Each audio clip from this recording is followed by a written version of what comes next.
मोटी मोटी मोटी, कितनी मोटी हो गई हूँ मैं। कॉलेज में जाओ या कहीं भी, सभी मुझे मोटी कहते हैं सोफिया। उस कॉलेज के लोग तुम्हें मोटी कह रहे हैं जो तुम्हारे पापा का है। तुम राजकुमारी हो। राजकुमारी एला, लोगों की बातें सुनना बंद करो। मुझे तो समझ नहीं आता कि 22 साल की होने के बाद भी तुम्हारे अंदर वो रौब क्यों नहीं है जो राजकुमारियों में होता है। तभी दरवाजे से महारानी अंदर आती हैं। क्योंकि मेरी पोती एक असली राजकुमारी है। असली राजकुमारी का दिल फूलों की पंखुड़ियों की तरह कोमल होता है और बिल्कुल वैसी ही है मेरी एला। मुझे अब भी याद है जब तुम अपनी माँ के पेट में थी, पूरी तरह से सुजैन बदल गई थी। यूँ तो सुजैन हमेशा गुस्से में रहती है, पर उन 9 महीने में सुजैन एक बच्ची की तरह बातें करने लगी थी। चांद सितारों को देखना, फूल पंखुड़ियों से बात करना, सभी का ख्याल रखना। मुझे उसी वक्त समझ आ गया था कि उसके पेट में जो अंश है वो कोई आम अंश नहीं है, असली राजकुमारी का है। पर आपकी राजकुमारी को बहुत भूख लगती है दादी, और इसलिए मैं कितनी मोटी हो गई हूँ। हाय, मैं थक गई। और ये बोलते बोलते ही एला टेबल पर बैठ जाती है और वहीं पास में रखे प्लेट से बर्गर उठाकर खाने लगती है। महारानी साहिबा, एला के खाने की इसी आदत के कारण उसका वजन बढ़ता जा रहा है। पूरे दिन बस बर्गर पिज्जा खाती है राजकुमारी, और आज ही पेरिस के किसी बड़े शेफ को भी बुलवाया है इन्होंने। क्यों एला, बताओ दादी को इस बारे में। हाँ दादी, वो क्योंकि मुझे उनके हाथ की वर्ल्ड फेमस केक खानी थी। मेरी भोली बच्ची। एला के सिर पर हाथ रखकर नार्निया वापस चली जाती है, पर बड़ी महारानी को ये नहीं पता था कि नीचे सभा में महाराज किस विषय में बातें कर रहे हैं। नार्निया जब सभा में पहुंचती है तो वो पाती है कि राज्य में पेरिस के महाराज किंग विलियम से मिलने आए हैं। महाराज विलियम्स के लिए हमारे राज्य से आए उपहार प्रस्तुत किए जाएं। हम अपने शहर से नौकर चाकरों के साथ साथ विभिन्न प्रकार के व्यंजन, वहाँ का प्रसिद्ध फर्नीचर, घोड़े, गाड़ी, बग्गी और बहुत कुछ आपकी सेवा में प्रस्तुत कर रहे हैं। बहुत ही खूब महाराज, पर आपके आने का कारण नहीं समझ पा रहा मैं। इतने बड़े राज्य के महाराज का यहाँ आना कोई राजनीतिक कारण? बिल्कुल नहीं, हमारे यहाँ आने का कारण कुछ और था। आपका शाही खून। हम अपने बेटे के लिए आपकी बेटी का हाथ मांगने आए हैं। किंग रॉय की बात सुनकर किंग विलियम अपनी कुर्सी से खड़े जाते हैं। उन्होंने कभी नहीं सोचा था कि इतने बड़े राज्य के राजा उनकी बेटी के लिए रिश्ता लेकर आएंगे। इतने बड़े राज्य से संबंध जोड़ने का ये बहुत बड़ा मौका है, पर अगर इन्होंने एला को देख लिया तो ये रिश्ता टूट सकता है। हमें ये रिश्ता मंजूर है महाराज, पर हमारी एक शर्त है।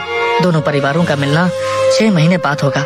उसी वक्त राजकुमारी राजकुमार से भी मिलेगी और आपके परिवार से भी, क्योंकि राजकुमारी फिलहाल एक स्पेशल ट्रेनिंग पर है। शाही खून। बिल्कुल बिल्कुल, पर राजकुमारी की एक तस्वीर तो हमें मिल ही सकती है ना? बिल्कुल राजा जी, पर उसके पहले आप हमारे शहर की मशहूर मिठाई तो खाइए। महाराजा जी के ठहरने का इंतजाम किया जाए। महाराज फौरन रानी साहिब के पास जाते हैं। इसीलिए कहती थी मैं, मत कीजिए इतना लाड प्यार उसे। पेरिस की महारानी बनना है उसे, और उसका वजन देखा है आपने? ना राजकुमारियों जैसे नखरे, ना बोली, ना शरीर की बनावट। रानी साहिबा, इसलिए तो मैंने 6 महीने मांगे हैं महाराज से। और जो तस्वीर देनी है एला की, उसका क्या? एक छोटी तस्वीर बनवा लेते हैं जिसमें चेहरा तो हमारी एला का होगा, पर शरीर तस्वीर बनाने वाले की खूबसूरत कल्पना। पहले की एक ऐसी तस्वीर बनाई जाती है जिसमें उसकी कमर सुरई की तरह पतली थी, चेहरे पर रानियों वाला रौब था। ओह माय गॉड, 6 महीने के अंदर अंदर मुझे ऐसा दिखना होगा। पर कैसे सोफिया? तुम्हारे लिए बड़े से बड़े ट्रेनर और डाइटिशियन को बुलाया गया है। अब से तुम्हारा बाहर का खाना बंद और घर का भी ऑलमोस्ट बंद। एला का दुख अभी खत्म नहीं हुआ था कि सुजैन एक अजीब सी दिखने वाली औरत को लेकर एला के कमरे में आती है। राजकुमारी, अब से मिस एडम ही आपकी केयर टेकर, टीचर और गाइड हैं। अच्छे अच्छे को ठीक किया है इन्होंने। और सोफिया का हाथ पकड़कर सुजैन कमरे से बाहर आ जाती है। अगली सुबह 4 बजे एला के कानों के पास जोर जोर से बड़े बड़े थाल बजाए जाते हैं, जिसकी आवाज सुनकर एला घबरा कर उठ जाती है। ये सब क्या है? 2 मिनट है आपके पास, बिस्तर छोड़िए और शाही स्नान के लिए जाइए। नीचे घुड़सवारी के लिए मैं आपका इंतजार कर रही हूँ। क्या? किसी तरह भागती दौड़ती एला नीचे पहुँचती है, जहाँ उसे सवारी के लिए सबसे गुस्सैल घोड़ा दिया जाता है। ये नहीं, ये तो हमारे राज्य का सबसे शैतान घोड़ा है। इसे तो बड़े से बड़े महारथी भी कंट्रोल नहीं कर पाते। आपसे पूछा नहीं जा रहा है, आपको बताया जा रहा है कि आपको इसी घोड़े को काबू में करना है। इसके बाद तैराकी के लिए पहुंच जाइए। मैं बाकी नौकरों के साथ आगे बढ़ रही हूँ, आप पीछे पीछे चलिए। घोड़ा कहाँ एला के बस में आने वाला था। वो तो कभी यहाँ भाग रहा था तो कभी वहाँ। एला बहुत घबरा जाती है और फूट फूट कर रोने लग जाती है। घोड़ा उसे जंगल के बीचों बीच ही अपनी पीठ से गिराकर आगे चला जाता है। मुझे नहीं करनी शादी, ये मैं कहाँ फंस गई। वो खड़ूस एडम को तो फर्क ही नहीं पड़ता कि मेरे साथ कुछ भी क्यों ना हो, ना ही मेरी खुद की माँ को। इसी तरह दिन बीत रहे थे और एडम वो सब कुछ कर रही थी जिससे एला की जान पर बनाए। एला रोज रोती हुई सोती और रोते हुए ही उठती, पर आज तो हद ही हो जाती है जब एडम एला को तैराकी के लिए मगरमच्छ से भरे तालाब में उतरने को कहती है। मेरी जान को खतरा हो सकता है, मैं ये नहीं करूँगी। शायद आप भूल गई हैं कि रानी साहिबा ने क्या कहा था। अब से आपके जो कुछ हूँ मैं ही हूँ। इसीलिए तो पिछले 3 महीने से आप अपने परिवार वालों से नहीं मिल पाई, महल में होते हुए भी। घबराइए मत, ये सारे मगरमच्छ ट्रेन हैं। मुझे तो बस आपको सिखाना है डर पर काबू पाना। एला घबराते हुए तालाब की ओर बढ़ रही थी। जैसे जैसे एला के कदम आगे बढ़ रहे थे वैसे वैसे एडम की मुस्कुराहट चौड़ी हो रही थी। बेचारी एला आज मगरमच्छों के भेंट चढ़ जाएगी और मैं हो जाऊंगी यहाँ से फरार। राजकुमारी की मौत की खबर सुनकर पूरे राज्य में शौक की चादर बिछ जाएगी। महाराज हो जाएंगे दुखी और ये वो वक्त होगा जब हमारे राजा किंग विलियम्स पर हमला कर देंगे। तभी किंग विलियम्स पीछे से अपने सैनिकों के साथ आ जाते हैं और मैडम एडम को गिरफ्तार कर लेते हैं। Daddy, daddy! क्या हालत हो गई है आपकी राजकुमारी। सब कुछ आपकी माँ की गलती के कारण हुआ है। मैं ना जाने कितने दिनों से भूखी हूँ डैडी, मुझे तो पता भी नहीं क्योंकि मेरे कमरे से तो घड़ी भी हटा दी थी एडम ने। मेरे बच्चे, क्या कुछ से क्या गुजरना पड़ा आपको। फिक्र मत कीजिए राजकुमारी, मैं आपके लिए एक रसोई बनवाऊंगा, ऐसी रसोई जो किसी ने ना देखी हो। एला सो रही होती है, सपने में उसे एक जादूगरनी दिखाई देती है जो जादू की छड़ी घुमा रही थी और खाना बन रहा है।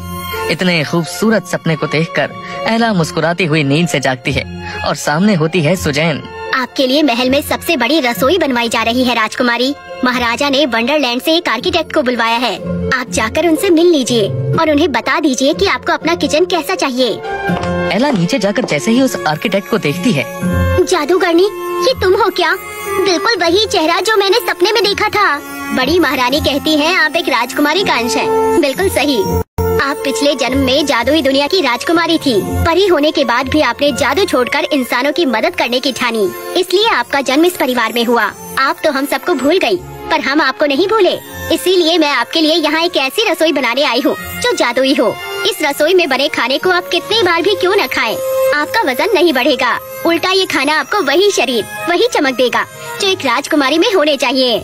और बस एक बार छड़ी घुमाकर जादूगरनी एक जादुई रसोई बना देती है। चलिए राजकुमारी, मुझे कुछ मीठा बनाकर खिलाइए। आपकी रसोई है तो मीठा बनाना तो आपका बनता है ना। पर मुझे तो खाना बनाना आता ही नहीं, मतलब आप मुझे मीठा नहीं खिलाएंगी। ये बोलकर जादूगरनी सिसक सिसक कर रोने लगती है और उसकी आंखों से निकले आंसुओं के बूंद मोती बनते जाते हैं। तुम रो मत, मैं कोशिश करती हूँ, कुछ ना कुछ तो बना ही लूंगी।